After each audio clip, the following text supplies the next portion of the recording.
Bienvenidos a Culture and Education. Hoy nos sumergimos en el universo de Benito Pérez Galdós, el hombre que, en opinión general, es el mayor novelista español después de Cervantes. Acompáñanos a descubrir la vida y la obra del cronista definitivo que transformó la narrativa española del siglo XIX.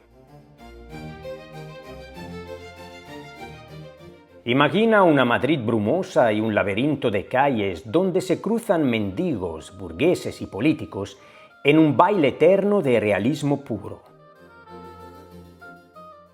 En el centro de este escenario se encuentra Benito Pérez Galdós, un observador incansable nacido en Las Palmas de Gran Canaria en 1843. Hijo de un teniente coronel que combatió en la Guerra de Independencia, Galdós creció alimentado por relatos históricos que más tarde darían vida a su literatura. A los 19 años se trasladó a Madrid para estudiar Derecho, aunque las aulas universitarias lo vieron poco. Galdós prefería perderse por las calles, plazas y cafés para observar la vida bulliciosa de la capital. Allí conoció a Francisco Giner de los Ríos, quien lo orientó hacia el krausismo, una filosofía de libertad de conciencia que marcaría sus primeras obras.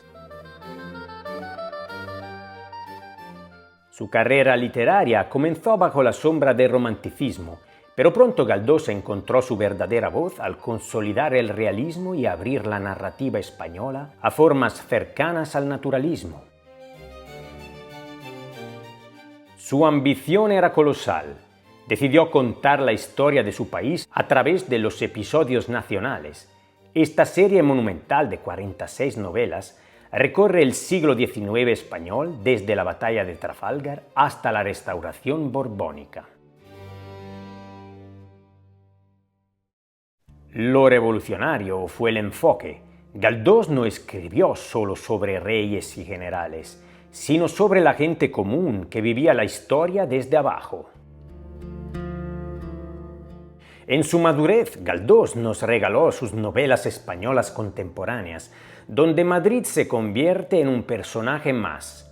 Destaca por encima de todas Fortunata y Jacinta, un mural vasto sobre la sociedad, la clase y el deseo, considerada una de las cumbres de la novela universal. En el canal también puedes encontrar otras grandes obras de Galdós como Tristana y Marianela, con resumen y análisis completos. Te dejo el enlace en la descripción para que puedas profundizar aún más en su universo literario. Galdós poseía una capacidad única para la penetración psicológica y el dominio del diálogo, logrando que el pueblo hablara en sus libros con una naturalidad asombrosa. Pero Galdós fue también un ciudadano comprometido. Ejerció como diputado en varias ocasiones, evolucionando desde el liberalismo hacia posiciones republicanas y cercanas a la conjunción republicano-socialista. Su firme anticlericalismo y su defensa de la ciencia frente al fanatismo religioso le granjearon poderosos enemigos en los sectores más conservadores de España. Este compromiso civil tuvo un alto precio. En 1912, su candidatura al Premio Nobel fue objeto de una intensa oposición por parte de sectores conservadores y católicos que no le perdonaron su independencia moral. A pesar de ser apoyado por más de 500 intelectuales, el Nobel le fue negado, un hecho que hoy se considera una de las grandes injusticias de la historia literaria española. Sus últimos años estuvieron marcados por la ceguera, ya muy avanzada hacia 1912, y por graves apuros económicos. Sin embargo, su espíritu nunca flaqueó y continuó dictando sus obras hasta el final.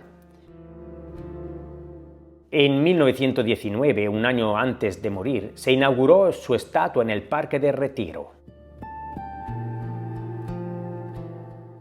Galdós, ciego, pidió ser alzado para palpar el mármol y lloró de emoción al reconocer sus propios rasgos esculpidos por Vittorio Maggio. El 4 de enero de 1920, Galdós falleció en Madrid. Su entierro fue una despedida multitudinaria. Decenas de miles de personas acompañaron su féretro, desde intelectuales hasta las clases populares que él tanto había amado y retratado. Hoy su legado sigue vivo como el de un autor que supo transformar la realidad en el arte universal, recordándonos que la historia de una nación se escribe sobre todo a través de sus almas. Si te ha apasionado este viaje por la vida de Don Benito, no olvides suscribirte y darnos un like para seguir explorando los pilares de la cultura. Déjanos en los comentarios cuál de sus obras te ha impactado más. Esto ha sido Culture and Education. Hasta la próxima.